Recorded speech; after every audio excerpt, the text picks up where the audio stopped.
El mártir de las catacumbas. Capítulo 7. La confesión de fe. Y también todos los que quieren vivir piamente en Cristo Jesús padecerán persecución. 4 días habían transcurrido desde que el joven oficial salió de su gabinete. Días estos grávidos de acontecimientos para él, días de infinita importancia. De ellos había de depender su felicidad suprema o sus angustias. Pero la búsqueda de la verdad de esta alma anhelante no había sido vana, habiendo sido renacida del Espíritu Santo. Había llegado a tomar su resolución. Por un lado se le ofrecía la fama, el honor y la riqueza, por el otro la pobreza, la necesidad y la angustia. Con todo en plena conciencia él había hecho su elección.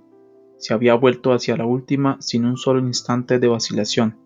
Él había elegido el sufrir aflicción con el pueblo de Dios antes que gozar de los placeres del pecado por un tiempo.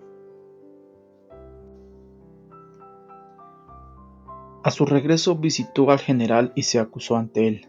Le informó que había estado entre los cristianos, que no podía cumplir la comisión que se le había encomendado, y que se sometía voluntariamente a sufrir las consecuencias.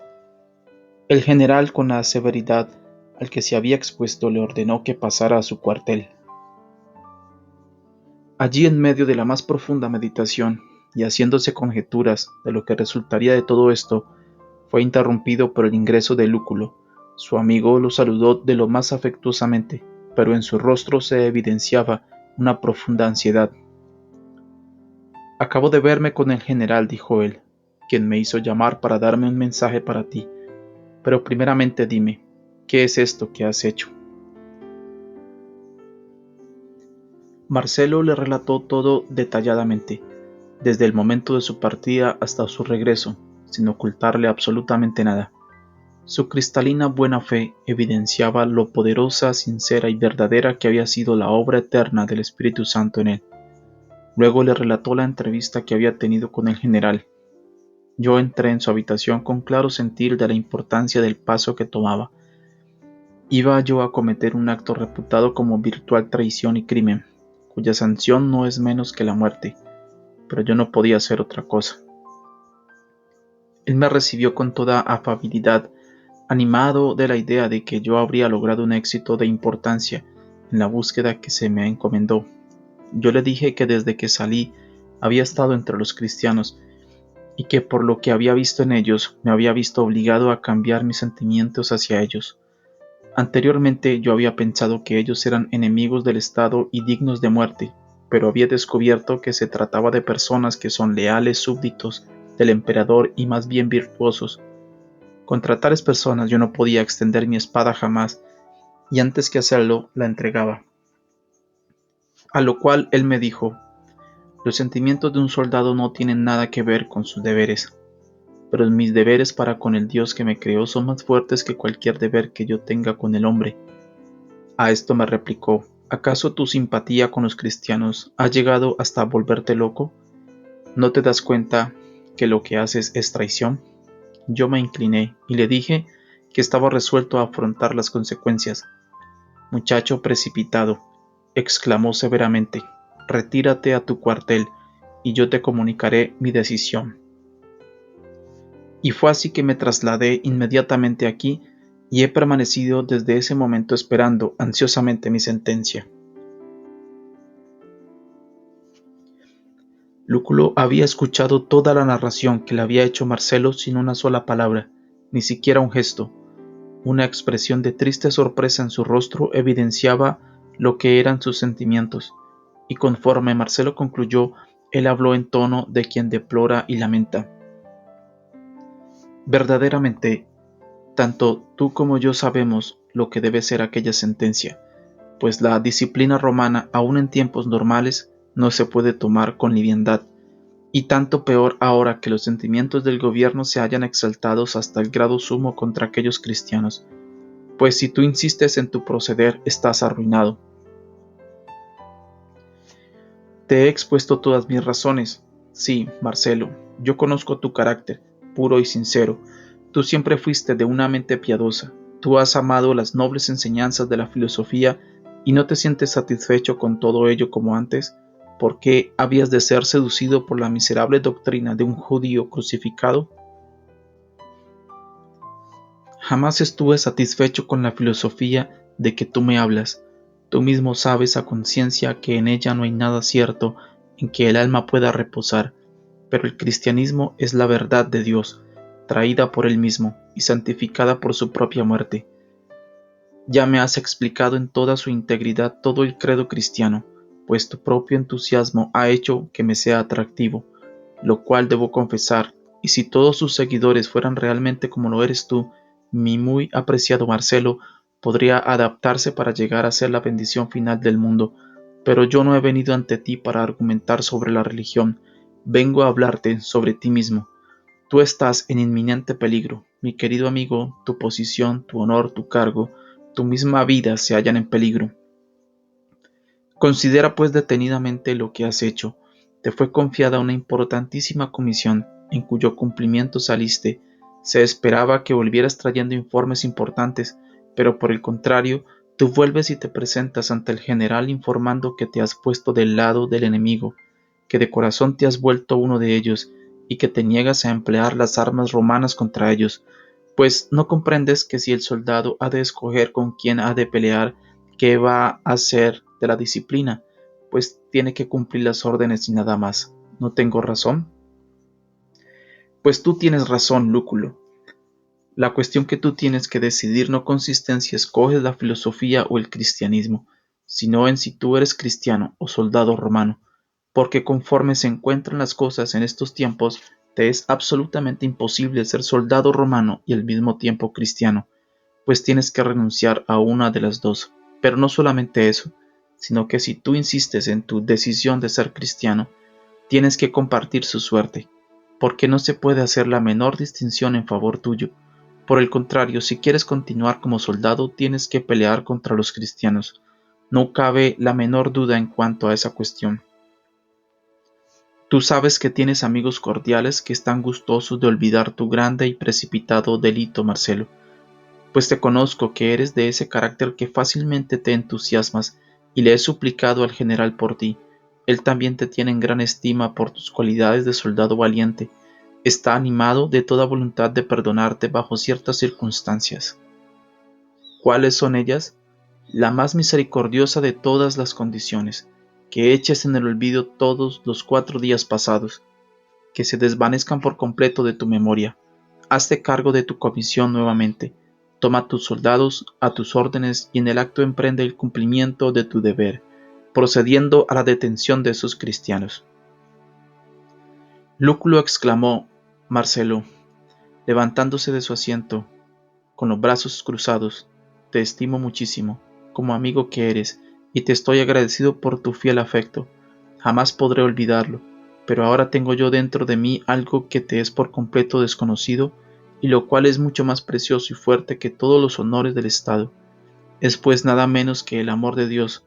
Por este amor estoy listo a dejar todo, honor, rango y la misma vida. Mi decisión es irrevocable. Yo soy cristiano.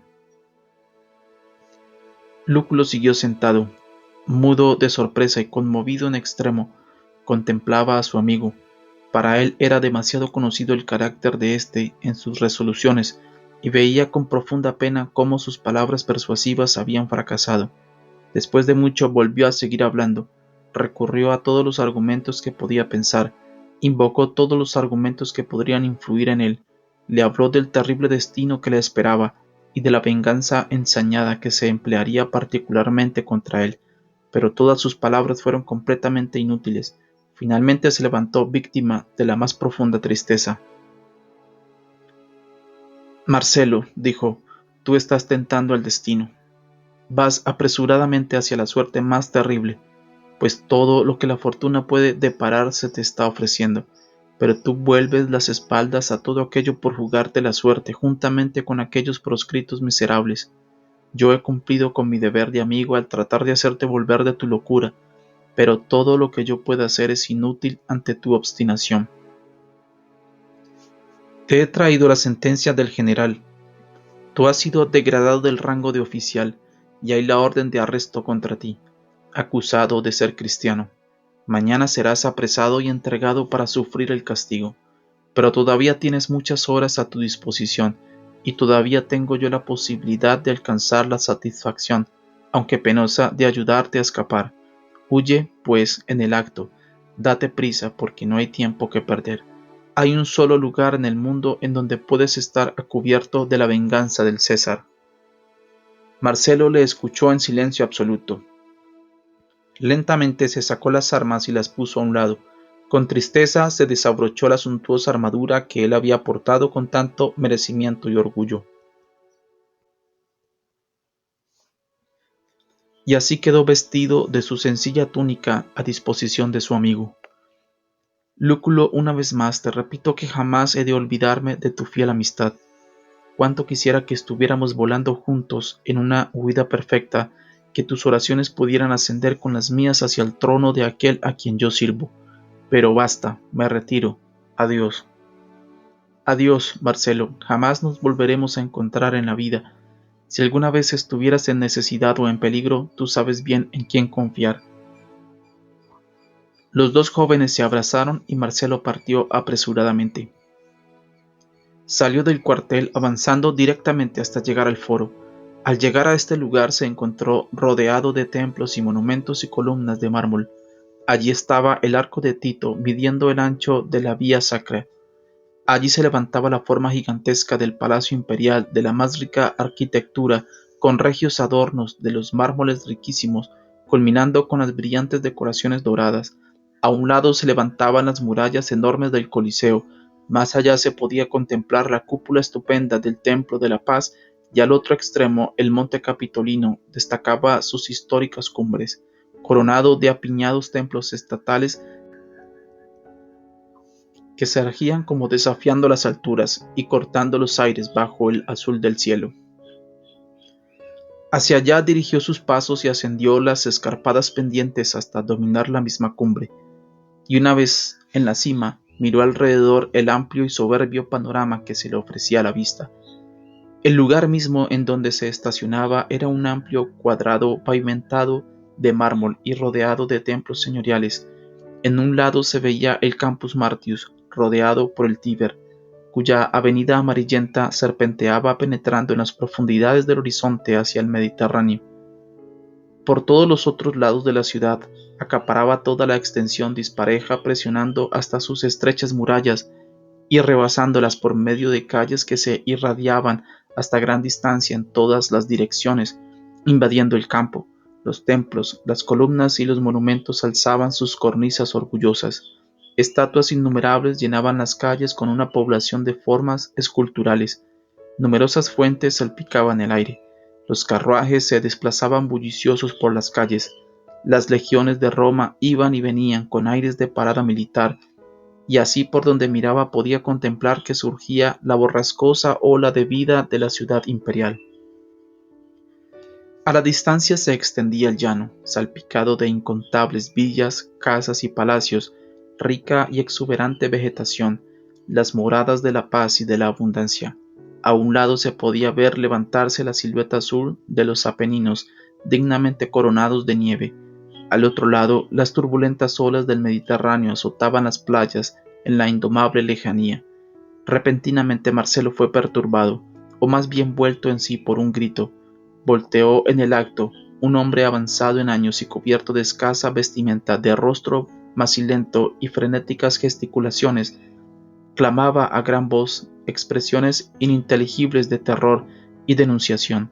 Su mirada salvaje y sus actitudes semiferoces evidenciaban que por lo menos en parte estaba loco. Caída es, caída es Babilonia la Grande, y ha venido a ser la morada de los demonios, y sostén de los más inmundos espíritus, y nido de todas las aves sucias y odiosas, porque Dios ha recordado sus iniquidades. Recompensadle a ella como ella hizo con vosotros, y dobladle el doble conforme a sus obras, cuanto ella se ha glorificado y vivido en delicias. Por lo tanto sus plagas vendrán sobre ella en un día, la muerte, la lamentación y el hambre, y ella será enteramente quemada a fuego, porque fuerte es el Señor Dios que la juzga. Los reyes de la tierra lamentarán y clamarán sobre ella, viendo el humo que se ha quemado, y poniéndose lejos por temor del tormento de ella, diciendo: ay, ay, aquella gran ciudad Babilonia, aquella ciudad poderosa, porque en una hora tu juicio ha venido. Los mercaderes de la tierra se paran de lejos por temor del tormento, llorando y lamentando, diciendo: ay, ay, la gran ciudad, que se vestía de lino fino, de púrpura y escarlata, adornada con oro y piedras preciosas y perlas, porque en una hora toda esa gran riqueza ha quedado en nada, y todos los navegantes y las compañías de navíos y los marineros y todos los que negocian por la mar clamarán cuando vean ellos el humo de su incendio. Se pusieron lejos y clamaron: ¿qué ciudad hay como la gran ciudad? Y se arrojaban tierra sobre sus cabezas y clamaban, llorando y lamentando y diciendo: ay, ay de aquella gran ciudad, en donde se enriquecieron todos los que tenían naves en el mar, porque en una hora ha sido hecha desolación. Regocijaos sobre ellas, vosotros cielos, y vosotros santos apóstoles y profetas, porque Dios os ha vengado sobre ella. Una vasta multitud se reunió alrededor de él, confusa y sorprendida, pero apenas había cesado de hablar cuando aparecieron algunos soldados y lo llevaron. Sin duda es algún pobre cristiano que por causa del sufrimiento ha perdido el cerebro, pensó Marcelo, y conforme el hombre era llevado aún seguía clamando sus terribles denunciaciones y una gran multitud les siguió, gritando y burlándose. El ruido no tardó en perderse en la distancia. No hay tiempo que perder. Yo debo irme, dijo entre sí Marcelo y partió.